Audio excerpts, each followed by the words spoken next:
going on, guys? Welcome to the Life of P&K. Cars behind me, and you might wonder why the trunk is open. No real reason. Car's doing fine, but it actually finally hit 20,000 miles. I know it's taking me a little bit longer than usual to get there because with COVID and stuff like that.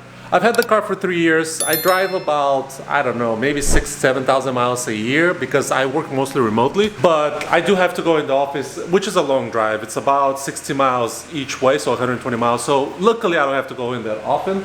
So I don't put that many miles. I mostly drive it on the weekend, sometimes during the week. So that's why it's taking a while to get to 20,000 miles.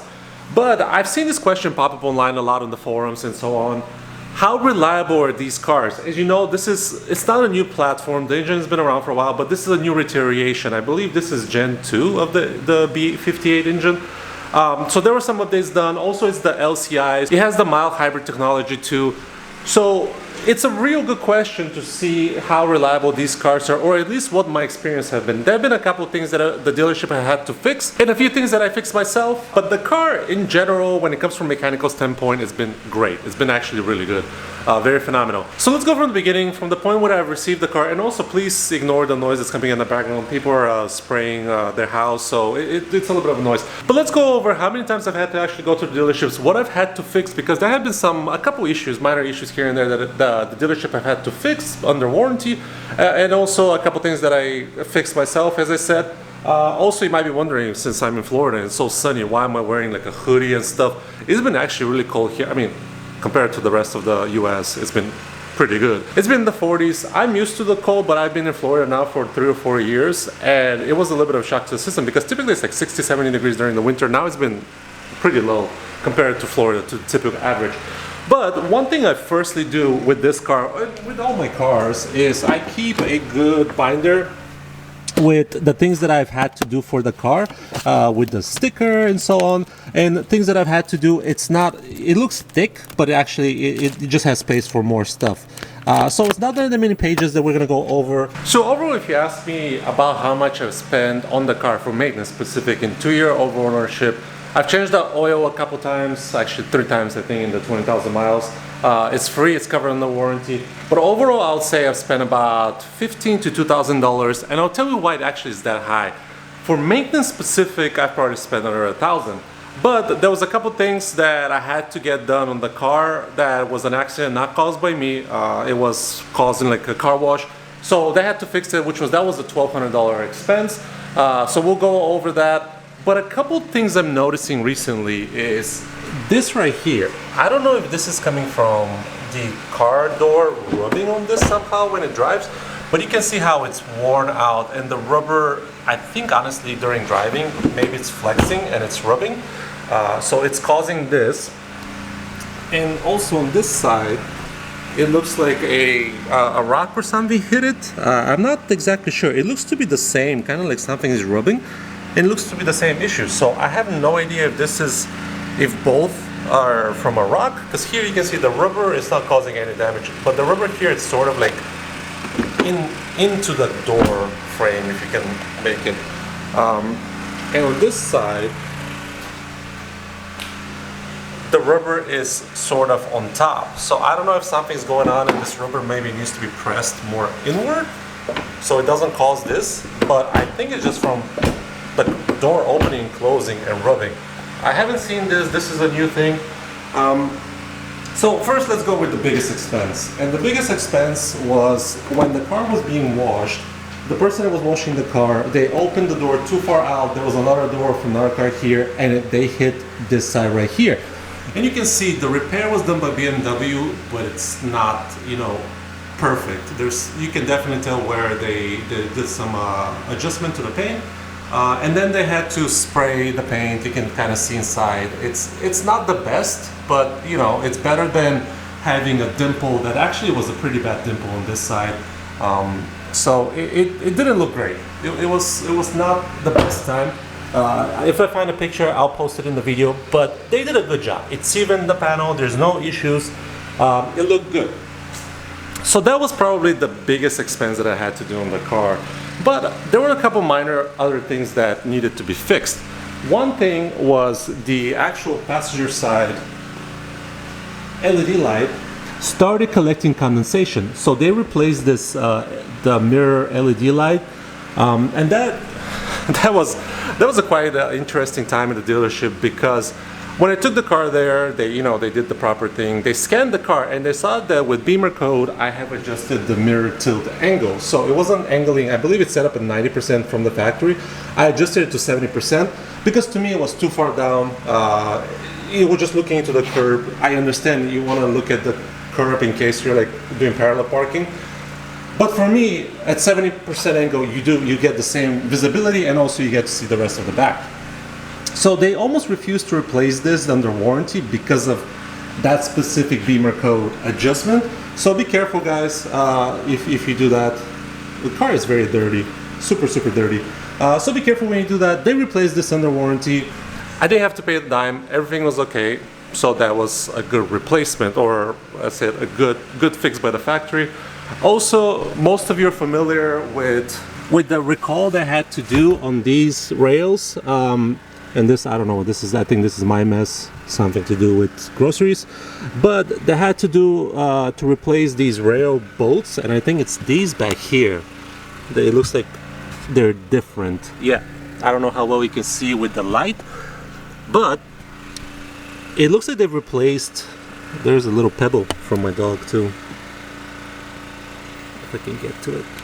Oh, it disappeared back there. Okay, anyway, it looks like they added washers to the bolts. So these seem to be factory, and this is a recall that they did, and they had it when I went to get my oil change last time, so I had them do it.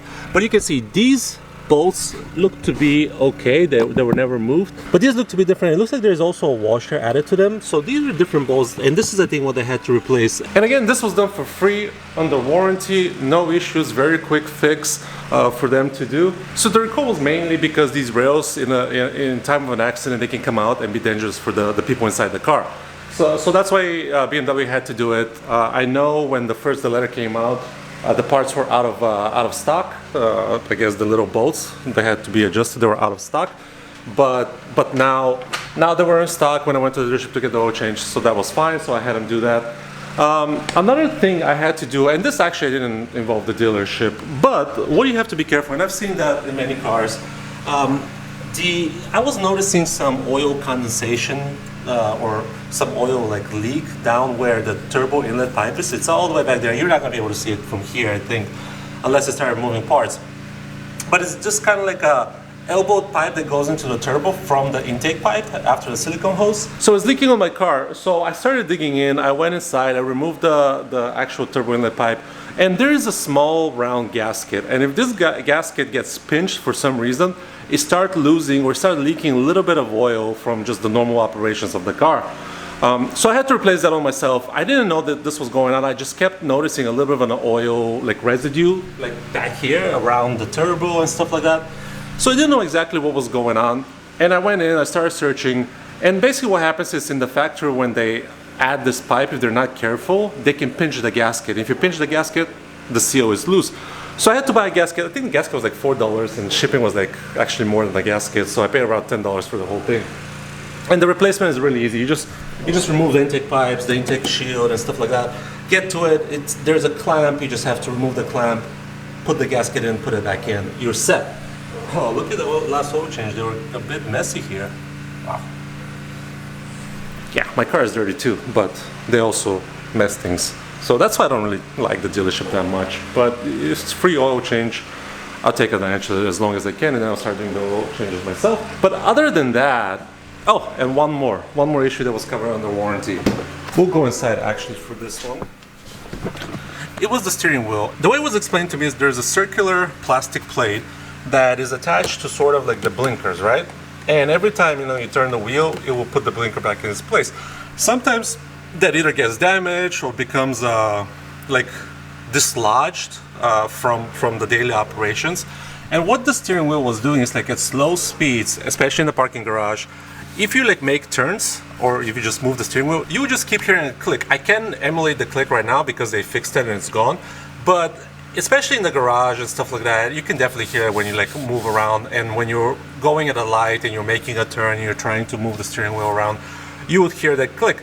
It's gone. They had to fix it. It took a while for them to actually notice that this was it. They tried to do different things, whatever. Eventually they dug in and they found out it was this little plate. They replaced the plate under warranty. Super easy fix, but it's there. It happened again, covered under warranty, which was great. So overall, these have been like the main issues with the car that I've had to deal with. So for 20,000 miles, 20 plus thousand miles now, 20,000 and some change. The car has been phenomenal. There's been no mechanical issues that are really concerning for me, other than just like a wear and tear items, maybe like things like this. I'll have to dig into this a little bit more because I'm not sure exactly what's happening here. I really think this seal rubbed into the clear coat and that removed the clear coat, so now it's exposed and it's peeling, or whatever it is. These can be replaced, so it's not that concerning. I'm not that worried. So I'll try to, I know the car has about 4 or 5 more months left on the warranty. It expires in April 2025. So it's almost done. So I'm gonna have to schedule an appointment to get this fixed because I don't wanna, you know, if I can get it for free. However, I'm concerned that the dealership won't do as good job because when they changed the mirror LED light here, obviously they had to take the mirror off. And they scratched the inner side. You can't see it now, but at the light you can see they scratched the inner side of the mirror.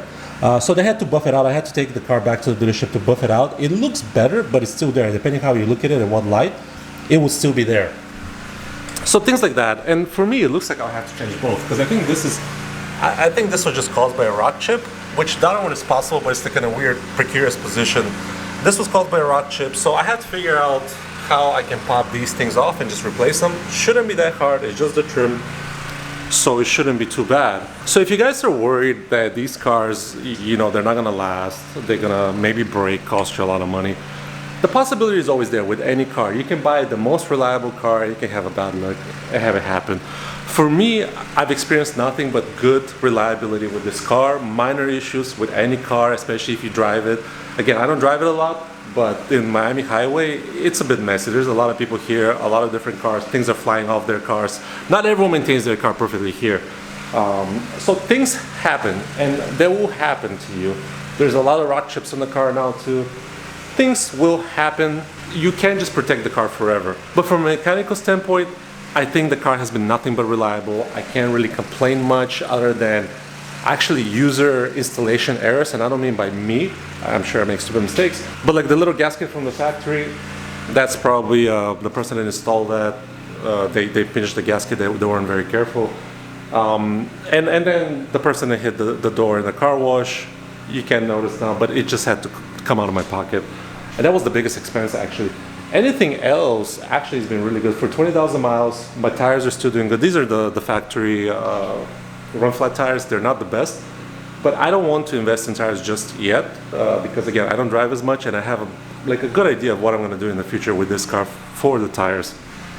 So I wanna try to save as much money as possible before I have to replace them. They're good. The brakes have a lot of life left in them. I think probably another 20,000 miles. So I'm halfway there, but not quite. The brakes actually have more time left. Other than that, it's been great. There's no oil leaks. There's no low coolant lights that I've seen on the forums and the Facebook groups that people are posting about that. Nothing like that. And comment down below if you know a fix. But for some reason, when this windshield wiper, and this is to the factory one, when it works, it starts making like a dragging noise, so it's not perfect. So I don't know if the arm needs to be bent a little bit to put more pressure on the window, or just the actual the windshield wiper is bad. In Florida, you mostly drive in the rain, so the windshield wiper blade should not be in that bad of a condition, but it's possible with the sun it gets damaged, maybe it's dried out, whatever. I'll have to replace that. Also comment down below in the comments, what's a good recommended windshield wiper blade to go with? I know I think the Rainix people have one, but I got it on my wife's car and not good at all. The fitment wasn't there, and actually after the first couple uses it worked great, but after like the longer term, again maybe the Florida sun, the longer term, it kind of leaves streaks. I want a streakless windshield wiper when I can. So with all that being said, the car has been nothing but phenomenal for 20,000 miles. I'm very happy with it. There's nothing for me to complain when it comes to a mechanical standpoint. Just the daily driving puts a hurt on the car, which will be with any car. It's not a show car, so it's gonna get dings, chips, whatever, issues like that I showed you by the door. it's gonna get that, but I've been very happy. So I hope you guys enjoyed the video. Hopefully it gives you a little bit of peace of mind if you just bought an X3, maybe like the new ones. Well, actually I don't know for the new generation, the 2025, I'm not sure how reliable they'll be. But these, the B58, the transmission, they've been more than, you know, tested throughout the years. There's nothing new there really, and they've been very reliable. Maybe that's why Toyota picked the same engine and transmission to go into the Supra, because of the reliability and how good it is to work with and also make power. But yeah, I hope you guys enjoyed this video, and hopefully again it will give you a little bit of peace of mind if you have a car like this and you're getting, like, you know, past the 20,000 miles. I know it's not a lot, but there's some things that went bad and a lot of things that went good. So hope you enjoyed this video, and I'll see you later. Bye guys.